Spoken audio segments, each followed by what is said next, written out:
16သိန်းရှုံးထွက်တဲ့ပဲကျင်းနေခဲ့ရတဲ့နာမည်ကြီးဘရာဇီးတင်နဲ့နော်ဝေတင်တို့ရဲ့ပွဲပြီးတုံးတယ်အားလုံးမင်္ဂလာပါမက်စတော့မှာကြိုဆိုပါရစေဒီနေ့မနက်9:00မှာရှင်နိုင်ကစားခဲ့တဲ့ဘရာဇီးတင်နဲ့နော်ဝေတင်တို့ရဲ့ပွဲစဉ်မှာနော်ဝေတင်ကဘရာဇီးတင်ကို2-1ဆိုတဲ့ရလဒ်နဲ့အနိုင်ရရှိပြီးတော့ကွာတာဖိုင်နယ်ကိုတက်ရောက်သွားခဲ့ပြီဖြစ်ပါတယ်ဗျဘရာဇီးတင်ကတော့16သိန်းရှုံးထွက်တဲ့ပဲကျင်းနေပြီးတော့အိမ်ပြန်ခဲ့ရတယ်တို့ရဲ့ YouTube channel လေးကို like subscribe မလုပ်သေးဘူးလို့ like subscribe လုပ်ခဲ့မှုလဲတောင်းဆိုတော့ဒီဘက်မှာတော့ဘရာဇီးအသင်းကကျွန်တော်တို့ပွဲတော်တော်လေးစိုးမိုးပြီးတော့ကစားနိုင်ခဲ့ပြီမဲ့တကယ်အနိုင်ရရှိပြီးကျွန်တော်တို့ကွာတာဖိုင်နယ်တက်ရောက်သွားခဲ့တာတော့နော်ဝေတင်ဖြစ်ခဲ့တယ်ပေါ့ဘာဒီအသင်းမှာကျွန်တော်တို့ပွဲချိန်စက်တက်မနေ့မှာဘလူးကူမာရေးစ်ရဲ့ကျွန်တော်တို့ပန်နယ်လီကတော့ကျွန်တော်တို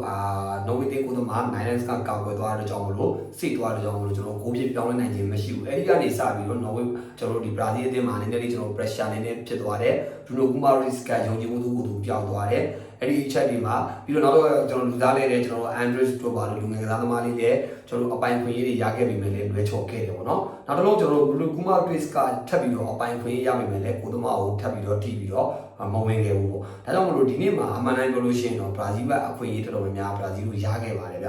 ျဒီကတော့ကျွန်တော်တို့ဟောပါပေါ့နော်ဝေကိုသမားကျွန်တော် 9-9ရဲ့ကျွန်တော်တို့လက်စွမ်းပြမှုကြောင့်မို့လို့ဒါ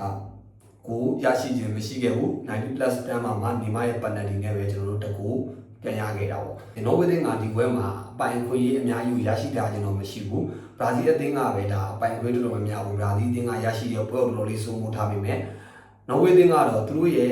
တစ်ချိန်လိုတစ်ချိန်ရတဲ့အပိုင်ခွင့်ကိုအကောင်းဆုံးအသုံးချပြီးတော့ဒါပြောမယ်ဆိုတော့နောက်တစ်ဆင့်ကိုတက်ရောက်သွားပြီးနိုင်ပွဲရယူသွားတယ်လို့ပြောလို့ရတယ်ပေါ့နော်အင်ဒီဟာလတ်ကမိနစ်ကျွန်တော်89မိနစ်မှာသူနဲ့ခေါင်းတိုက်ပေါ်ဆိုရင်ဂါဘီယေကသူ့ကိုမာကင်ရှိရဲ့အဲ့ဒီပေါ်ကနေပြီးတော့ကျွန်တော်တို့ခေါင်းတိုက်ပြီးတွင်းသွားတယ်ဟုတ်ပြီနောက်တစ်လုံးကကျတော့ကျွန်တော်မိနစ်90မှာမိနစ်90မှာတွင်းတဲ့အလုံးဆိုလေအေရီယာအပြင်စီးလေးမှာပဲအဲ့ဒီမှာကျွန်တော်ဒန်နီလိုစ်ရဲ့ပေါင်ကြားတွေကနေဝင်သွားတယ်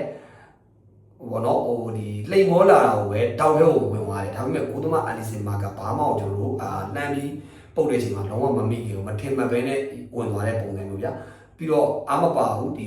ကိုဆိုလေကွာတာဖိုင်နယ်ကိုတက်ရောက်သွားတဲ့နော်ဝေတင်ကလည်း short လို့မရဘူးလေလက်ရှိအင်ဒီဟာလန်ကကျွန်တော်တို့အမ်ဘပေမက်ဆီတို့နဲ့အတူကျွန်တော်တို့သွင်းကို9ဂိုးထိရရှိပြီးတော့နော်ဝေတင်အတွက်ခြေစွမ်းပြနေတယ်ကျွန်တော် golden boost အတွက်ပါတော်တော်လေးကိုကျွန်တော်တို့ရေပန်းစားရတယ်မှာဒီ3ယောက်က tip ပြေးနေတယ်ဗျာနော်အဲကြောင့်မလို့အင်ဒီဟာလန်ကလည်း short လို့ရတဲ့ player မဟုတ်ရရင်ရတယ်လို့ကိုကတော့သွင်းနေဗျာဘယ်မှာဘရာဇီးအသင်းကကျွန်တော်တို့ဒီအန်ဆာလော်တီကလည်းကျွန်တော်ဆုံးဖြတ်ချက်တော်များများကိုကျွန်တော်တို့ချက်ချင်းချပြနိုင်ခြင်းမရှိခဲ့ဘူး။ဘာလို့လဲဆိုတော့ကျွန်တော်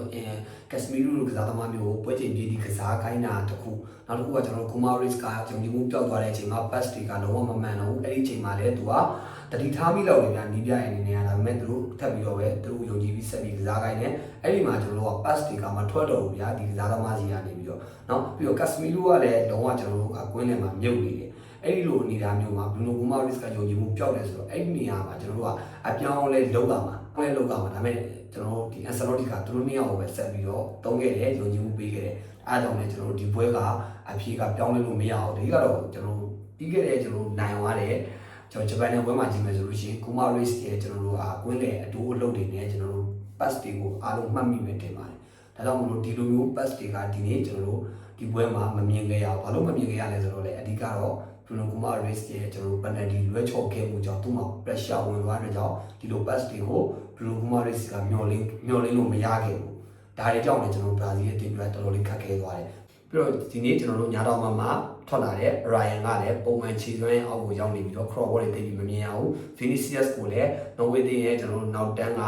ကောင်းကောင်းကျွန်တော်တို့ marking ပေးထားတယ်ဗျာเนาะစိုက်ဘက်ကကျွန်တော်တို့ Ryan ဆန်ကနေပြီးတော့ဒါကျွန်တော်တို့ဒီ Vinicius ကိုတော်တော်လေးကိုကျွန်တော် marking ပေးပြီးတော့ကစားတဲ့ကြောင်းပဲ Ryan ကျွန်တော်တို့ဒီ Vinicius ကတိတ်ပြီးလှုပ်လို့မရအောင်အဲ့လိုနေရာမျိုးမှာညာတော်မှာက Ryan ကလည်းကျွန်တော်တို့ပုံမှန်ခြေစွမ်းအောက်ရောက်နေတယ် Bruno Guimaraes ကလည်းယုံကြည်မှုပြောင်းနေတယ် Casemiro ကလည်းဒီပွဲမှာလုံးဝခြေမပေါ်ခဲ့ဘူးအဲ့တော့ကျွန်တော်တို့ဒီနေရာနဲ့ပဲကျွန်တော်ဘရာဇီးအသင်းကထွက်သွားတယ်ဒါပေမဲ့ဒီလိုဖြစ်နေရတော့မှသူတို့အသင်းအပိုင်ခွင့်ရေးအများကြီးရခဲ့တယ်အဲ့ဒါကိုကျွန်တော်တို့ကိုသမားကအကောင်းဆုံးကာဝယ်တာစီတာရှိတယ်အကောင်းဆုံးအသုံးမချသွားရည်လည်းရှိတယ်ကျွန်တော် interest ဆိုလို့ရှိရင်နောက်မှဝင်လာတဲ့လူငယ်လေးပြတကယ်ဒါပေမဲ့အတိုးလို့ကောင်းတယ်ဆိုပေမဲ့အဆုံးသတ် finishing ကမကောင်းဘူးဗျာเนาะဒါအပိုင်ခွင့်ရေးတွေရတယ်မကောင်းတဲ့လူကြောင့်မလို့ကျွန်တော်ကိုပြပြောင်းနိုင်ခြင်းမရှိဘူးဟိုတကိုးပဲပိုင်ဆိုင်ခဲ့အဲ့တော့ penalty ကနေရတယ်เนาะဒီပုံမှန်ပွဲချိန်တွေမှာသွင်းယူနိုင်ခြင်းမရှိခဲ့ဘူးအဲကြောင့်မို့လို့အဓိကခေရကြတာတော့ကျွန်တော်နော်ဝေကိုသမားနိုင်လန်းဖြစ်ပါတယ်ဗျကျွန်တော်ဘရာဇီးအသင်းရဲ့ကျွန်တော်ဒီပနတီတလုံးကိုလည်းစီထားတယ်ပြီးတော့အပိုင်ခွင့်ရေးတလုံးမများဘူးလေတကယ်ကိုစီပြီးတော့ကာကွယ်ပေးသွားတာဒီ ဒီပွဲကကျွန်တော်တို့အင်ဒီဟာလန်နဲ့ကျွန်တော်တို့နော်ဝေးအသင်းရဲ့ကိုယ်သမား9 lines ပွဲလို့ပြောရင်ပို့ပြီးတော့မှန်လိမ့်မယ်ဗျာနော်ဘရာဇီးတင်းတော့ကတော့စိတ်မကောင်းဘူးဒါပေမဲ့လည်းပြိုင်ပွဲတစ်ပွဲမှာအကောင်းဆုံးအသုံးချနိုင်တဲ့လူတွေကဒါကျွန်တော်တို့ဒါဟိုပေါ့နော်ဒီနိုင်ပွဲကိုရရှိသွားကြတယ်အတင်းငယ်အတင်းကြီးရဆိုပြီးတော့တိတ်ပြီးတော့ကျွန်တော်တို့မရှိပါဘူးဗျာနော်ဒီနေ့ကျွန်တော်တို့ကမ္ဘာ့ဖလားမှာဆိုလို့ရှိရင်အတင်းငယ်တွေကပဲအကောင်းဆုံးအတင်းကြီးကိုတုံ့ပြန်ပြီးကစားသွားတာလည်းတွေ့ရမှာနော်ဒါဒီနေ့မှာဆိုလို့ရှိရင်အတင်းစုပွဲမှုအရာနဲ့ကျွန်တော်တို့တင်းဝေါ်အရာပြောမယ်ဆိုလို့ရှိရင်တော့ဘရာဇီးအသင်းတက်ကျွန်တော်တို့နော်ဝေးအသင်းကပို့ပြီးတော့တာဝါလို့ကြာနိုင်ပွဲရယူသွားတာဖြစ်ပါတယ်ဗျ။ဘာပြောကျွန်တော်တို့ဘရာဇီးအသင်းတို့စိတ်မကောင်းဖြစ်သလိုကျွန်တော်တို့ဒီနော်ဝေးအသင်းတို့ကလည်း congratulation မှာလို့ပြောလို့ရပါတယ်ဗျ။နော်ဗီဒီယိုကိုဆုံးကြည့်ပေးကြတဲ့ညီကိုတွေအားလုံးပဲကျေးဇူးတင်ပါတယ်ကျွန်တော်ပြောပြပေးတဲ့နေမှာညီကိုတို့ရောဘယ်လိုတင်တဲ့ဘယ်လိုမျိုးခံစားမှုမျိုးရှိတယ်ဘရာဇီးထွက်သွားတဲ့နာမည်ကြီးအသင်းတစ်သင်းထွက်သွားတာကျွန်တော်တို့ရင်ထဲမှာတကယ်မကောင်းဘူးဗျ။ဘာဖြစ်လို့လဲဆိုတော့အားလုံးမျှော်လင့်နေတာနောက်တစ်ဆင့်မှာဘရာဇီးကိုမြင်ချင်တာဒါပေမဲ့ဒီနေ့မှာကျွန်တော်တို့မြင်ချင်တဲ့ဟာတွေပြောင်းလဲဖြစ်သွားတယ်နော်ဝေးအသင်းတက်ရောက်ပြီးဘရာဇီးအသင်းကထွက်သွားတယ်โอเคဒါတော့ကျွန်တော်ဒီနေ့ကျွန်တော်ရဲ့သုံးသပ်ချက်ကဒီလောက်ပါပဲဗျကျွန်တော်ရဲ့ပွဲဒီဘရာဇီးနဲ့နော်ဝေးပွဲကိုအမြင်ပါဗျကဲနာမည်ကြီးဘရာဇီးအသင်းတော့အင်ဂျင်ဆော့ဂိတ်ဗျစိတ်မကောင်းဖြစ်ရပါတယ်ကျေးဇူးပါ